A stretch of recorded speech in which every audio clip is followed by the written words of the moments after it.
is something or some things or some that's behind you and ready to get up in that ass.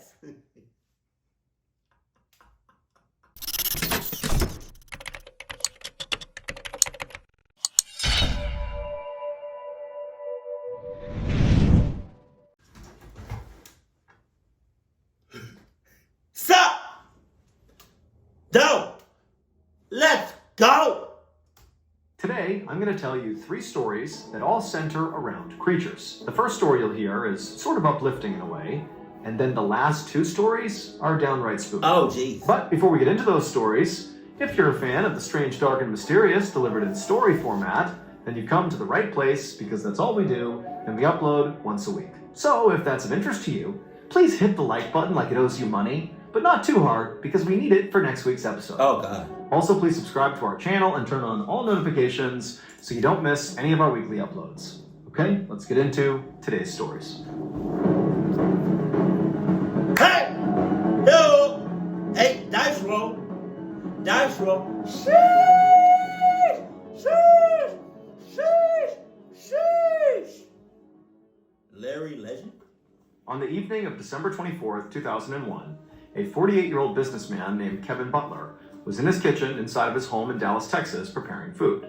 The following day, he was going to bring this food to a Christmas party at his friend's house. And as Kevin was preparing this food, he heard his friend Larry, who spent a lot of time at his house, call to him from down the hall. Now, Kevin didn't really hear what Larry wanted, but he could tell from the tone of his voice that, he wanted him to come over there right now. And so Kevin said, okay, I'll be there in a second. But then, after washing off his hands and beginning to walk down the hall to go see Larry, Kevin heard another sound that stopped him in his tracks. He heard the sound of 2 men's voices coming from outside of his house. The men sounded drunk, and they sounded like they were literally in his front yard. And also, Kevin thought he recognized the voices. And so instinctively, Kevin flew over to the door and whipped it open, and sure enough, it was Johnny Serna, one of Kevin's former employees, and Daniel Torres, who was Johnny's half-brother. These were the 2 men he thought he heard outside, and here they are. And even though Kevin was expecting to see them when he opened the door, it was like seeing them in real life was just totally incendiary. Kevin was immediately so mad. For several months, Kevin and Johnny had been in this very public feud over money. And in fact, Johnny at one point had even tried to steal from Kevin by forging a check. And so now Kevin looked right at Johnny and Daniel and goes, oh, what are you guys here to steal from me again? Oh, yeah. And in response, Johnny didn't say anything. He just charged forward and punched Kevin square in the face. Oh my God. Kevin was so stunned that he practically fell over. And then before he could do anything, Johnny and Daniel had pummeled him to the ground and were kicking and punching him. And then they dragged him further into his house and slammed the door behind him. Kevin continued to try to get away, but he just couldn't. One of the brothers was holding him down, and then before long, one of the others had gone off and come back with electrical cord, and they tied him up. And then once Kevin literally was fully bound and couldn't go anywhere, the brothers went into the kitchen, got knives, came back. Is that serious? Over $5? Is that serious? Over $5?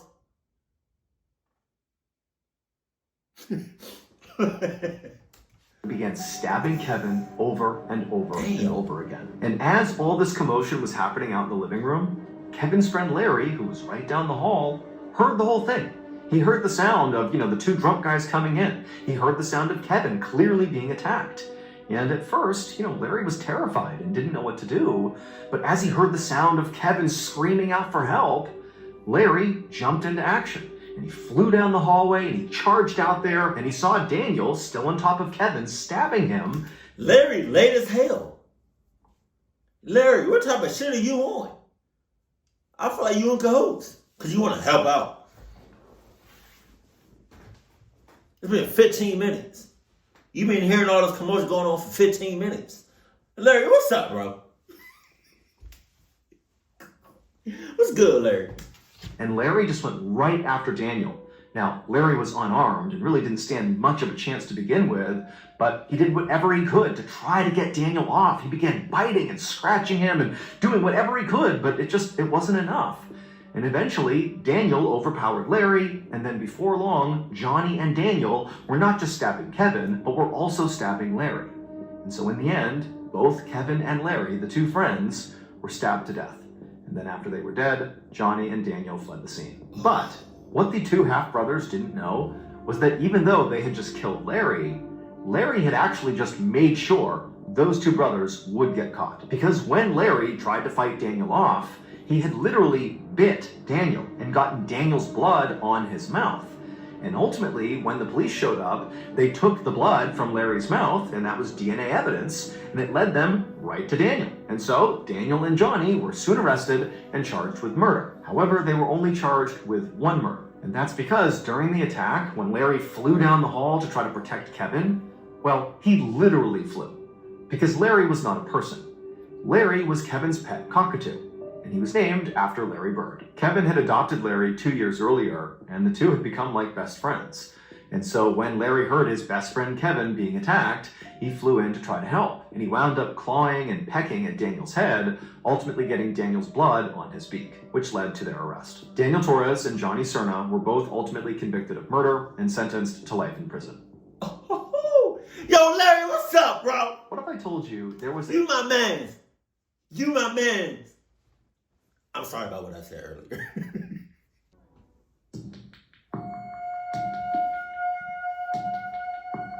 Face peelers. Oh, Jesus.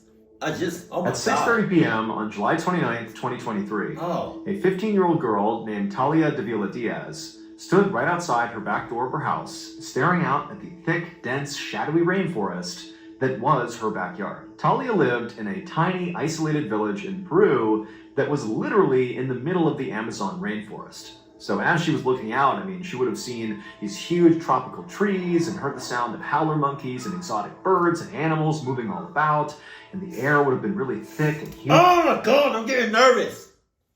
Because I remember there was this one story about this old white lady. God! She had a monkey or chimpanzee or something as a pet.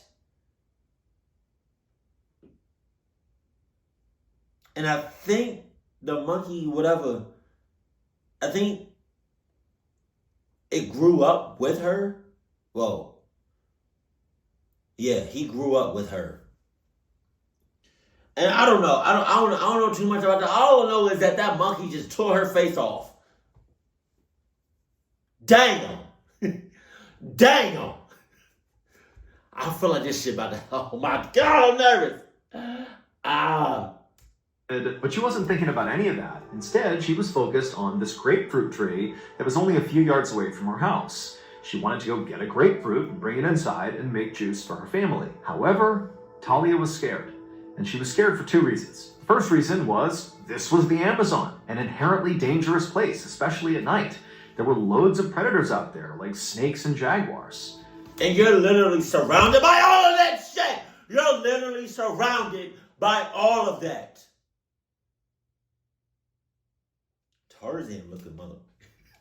Other reason she was scared was that she was worried there could actually be something worse out in the rainforest, worse than any predators she was used to. And that was because over the last couple of weeks, people in Talia's village had been claiming they were seeing these shadowy figures lurking in the tree line with these bright green eyes that would occasionally seem like they were hunting the people of the village. Like anytime they went out, it was like these figures were kind of lurking off in the distance, but nobody knew what they were. The rumor around the village was that these shadowy figures were actually pelikaras, which translates literally to face peelers. People in Talia's village believed that pelikaras were foreigners who would kidnap locals and cut their throats and peel the skin of their face off and then sell their body fat on the black market. And the locals were so freaked out that pelikaras could be around that they began performing nightly patrols to keep the villagers safe. So Talia, again, was very scared to even leave her house at this point, but she was also trying to be reasonable. I mean, she'd gone out and gotten a grapefruit many times in the past. This was not some new behavior, so she's looking out and she sees the grapefruit tree and she knows there's a nightly patrol out right now and I only have to go a few yards and get the fruit and get right back in the house. Like, how big of a deal could this possibly be? And so after taking one more look around and not seeing anybody or hearing... Are you serious? Actually, what? You're in the...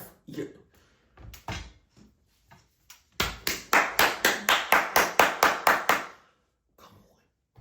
because you missed me with that bullshit. Thing that was out of place. She took a breath and then rushed out to the tree. She grabbed a grapefruit, and as she was turning around, she froze. Jesus. Because her worst nightmare had just been realized. Now, standing between her and her back door were these two hulking dark figures. And one of them was like so tall, it was practically the size of a tree.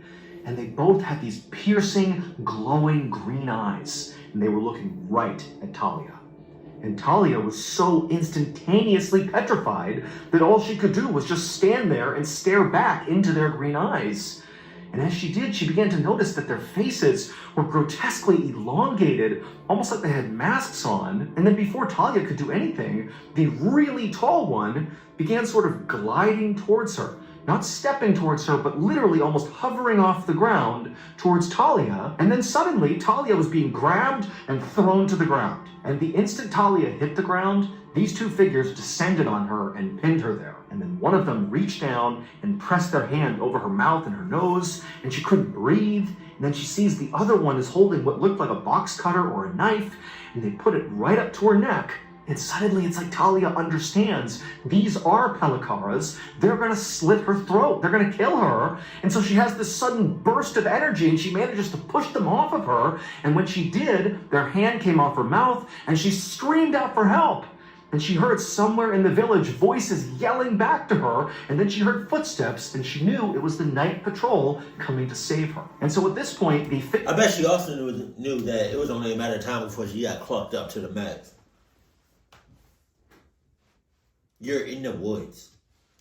Released Talia, and she scrambled to her feet and immediately ran towards her house right as the night patrol came bounding into her yard, and one of the men had a gun, and he raised it and began shooting in the direction of the figures. And Talia, she's totally panicked, and she turns around and she looks at her attackers. And she's expecting them to, be fleeing into the rainforest.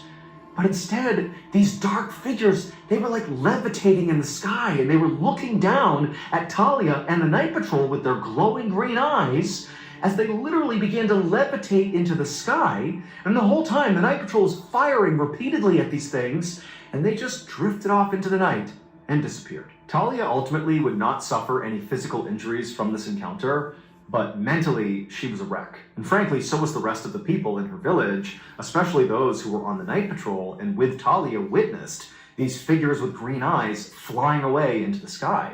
I mean, the fear in this village following this encounter was through the roof. And in fact, ultimately, the Peruvian government would get involved after this encounter, and they would investigate to try to figure out, what happened to Talia. And they would ultimately conclude that there was an illegal mining operation happening somewhere in the rainforest, and some of these miners, in an effort to scare people away from coming anywhere near their operation, they got their hands on jetpacks, wore armor and masks, and then went into villages like Talia's and basically pretended to be aliens and then did, fly off on their jetpacks. That is the official story as of right now. However, people like Talia and the other people in her village and many other people who live in the Amazon rainforest who have come in contact with these figures with green eyes, they say those are no miners. Those are either Pelikaras or they are creatures from another world. I'm moving out that night. Clark, what you talking about? On the afternoon of May 21st, 1974, a 39-year-old man named Pilar Gomez walked through a forest in Argentina. In his hand, because you lost me at forest, a machete and an axe. And as he walked, he used the machete to clear brush, and then eventually he reached this huge tree, and he put the machete down, gripped his axe, and got ready to chop it down. However, before Pilar took his first swing, he looked up and he noticed pretty high up on this tree were these very deep claw marks right into the bark of the tree. Now, at first he thought, oh, that's got to be, a bear's claw marks. But the more he looked at it, the more he realized that would have been an enormous bear to leave marks like those. I mean, these are deep and wide claw marks. Now, Pilar was a professional lumberjack, and he actually lived in this section of battery low.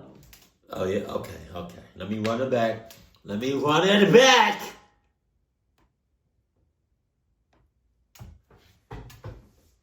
An enormous bear to leave marks like those. I mean, these are deep and wide claw marks. Now, Pilar was a professional lumberjack, and he actually lived in this section of forest. He owned this plot of the forest. His cabin was only a few yards away, and he was used to coming in contact with the wildlife, like bears. Now, his friends and family thought he was crazy for living out here. I mean, his neighbors... I sure as hell think you crazy. I don't care if you own it or not. First of all, the wildlife animals was here way longer than we were here. And you talking about they owned all of this.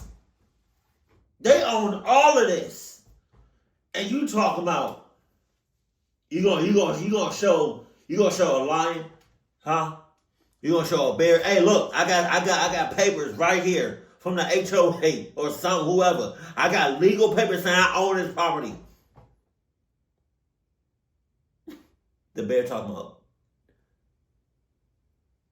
Clutch, I don't care about none of that. Shit! What?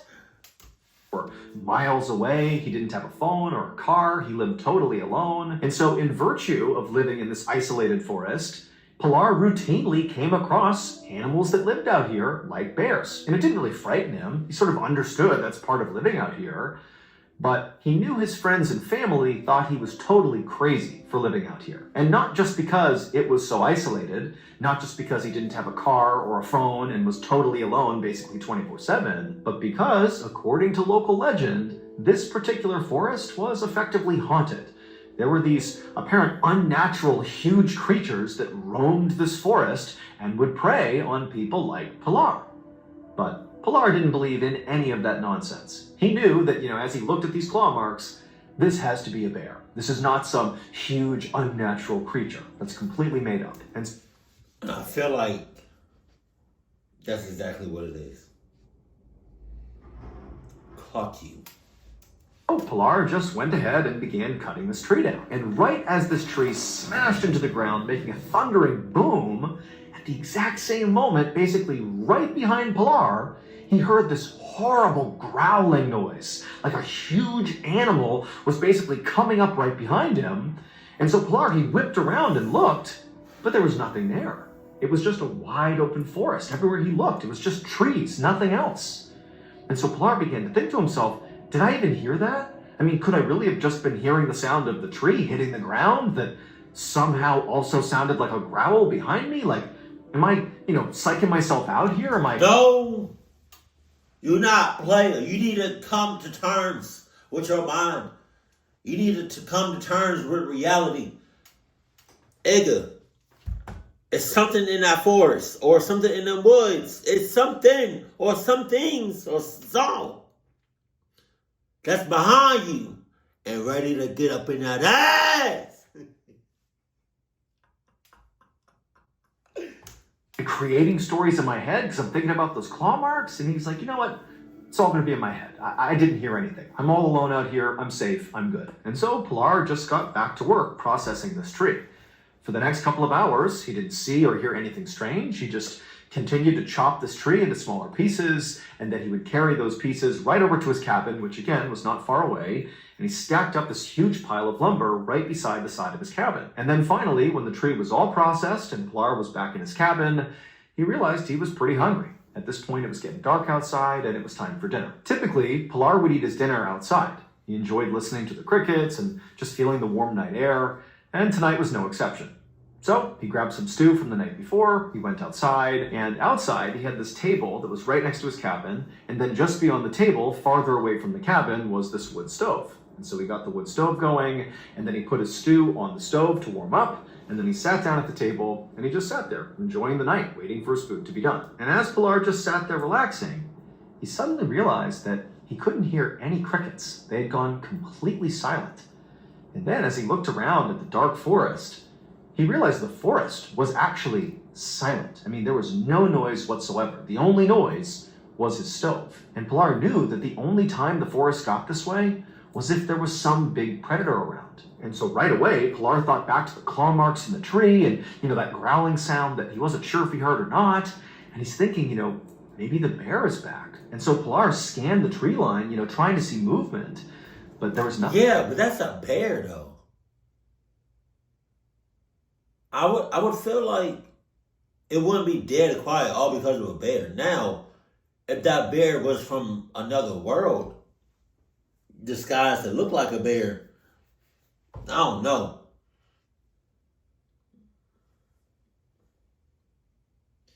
All I know is you're gonna get clocked up. No condom necessary. Just saying. Just raw. You just chafing. Just all that. It was just deadly silent and just a dark forest in all directions.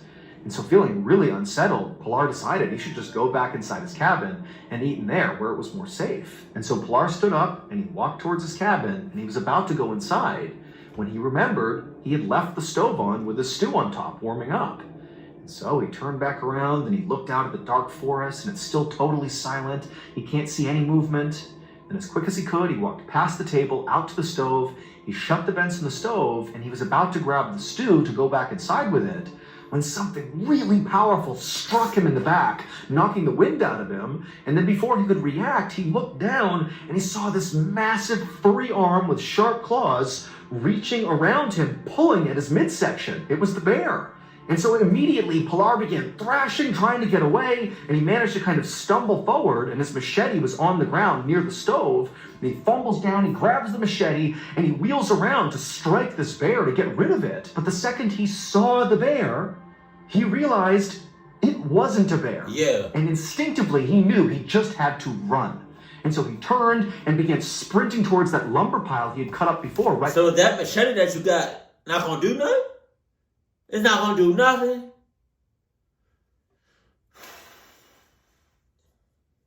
Yeah.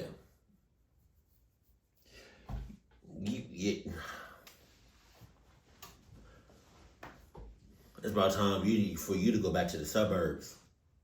Clock all this woods shit. Clock all this living in the woods. Go back to the suburbs. Go back to the hood, my guy. Go, cause this not it. It's not it. Next to his cabin, and as he was scrambling up this pile, he could hear the sound of this thing running towards him, and then he felt another explosion on the side of his head, and even though he now has been wounded, probably gravely, it was like all adrenaline, and he kept going up the lumber pile, and he clambered onto the roof of his cabin, and he turned around, getting ready to fight as best as he could, whatever this thing was. But when he looked out, this thing was just gone. The forest was deadly silent again, and there was nothing out there. And so as he's sitting there kind of looking around, waiting for this thing to pop back up again, he reached up and he felt the side of his head, and his ear was missing. Oh, God! This thing had ripped his ear off when it hit him in the side of the head. Pilar would remain on the roof of his cabin all night, just clumped. Oh, God, his ear was missing? Jesus! It must be an alternate version of a monster named Mike Tyson. Scanning, looking for this bear creature to return, but it didn't. The forest just remained totally silent and nothing happened all night. And then finally in the morning when the sun began to come up, the forest kind of went back to normal. And Can you imagine him going back out scanning for the beast and he don't see it? and he shouts out, "Yeah, that's what I thought. Come back if you want to. Say something. Say something." Oh, all right. Oh, all right. I thought somebody said something. I thought somebody, oh, yeah. And all you hear is hauling ass to him. When Pilar, he's kind of delirious from blood loss and the impact to his head, and he knew he just had to get out of here and go get help. And so he climbed off the roof, and then he ran about a mile to the nearest building, which was this woodworking shop. And when he got there, there were a couple of people there, and when they saw the state Pilar was in, they didn't need to be told that he needed to go to the hospital. They just instinctively put him in the car and drove him there. After Pilar was stabilized and his wound was treated and he was sort of in recovery at the hospital, the police showed up to interview him to see what happened. And Pilar would tell them the story about how, the day before he had seen those claw marks in the tree, and then he had heard that loud growling sound behind him, or so he thought. And then that night, this bear had attacked him at his cabin, and he said at some point he'd broken away and grabbed the machete, and he turned to defend himself, and he got a good look at this bear.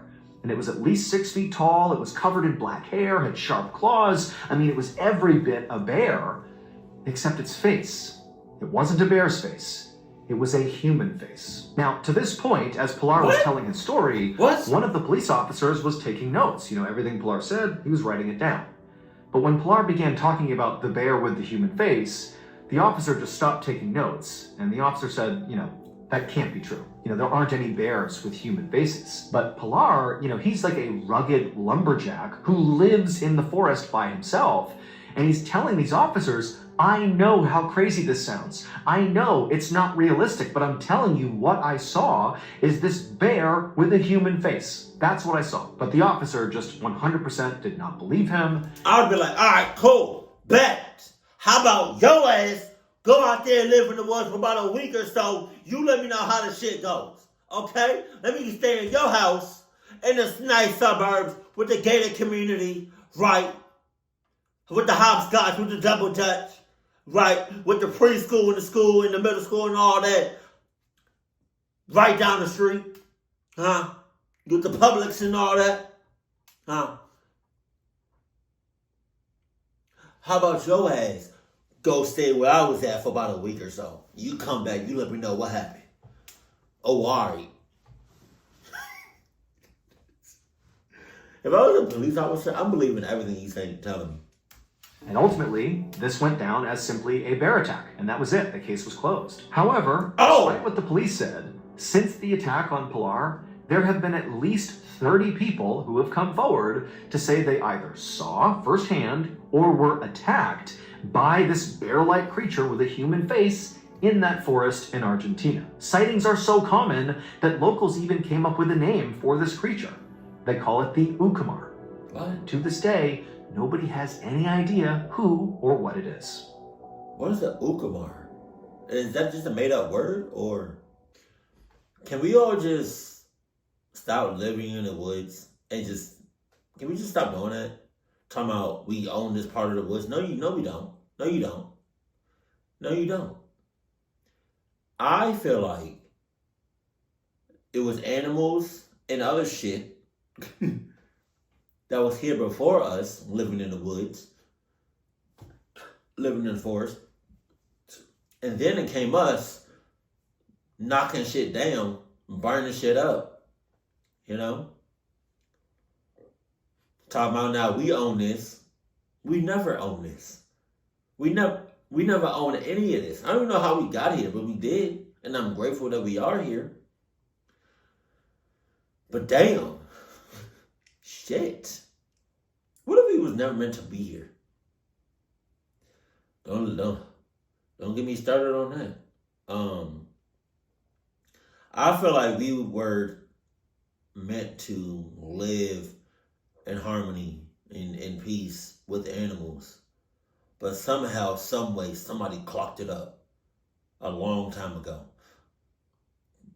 There was one clock ass that just clocked it up for everybody, for generations. Oh my God, man. Can we just stop? Get out the force. Please. Damn. Keep it cool, keep it classy. And I love you. Stay happy. My family.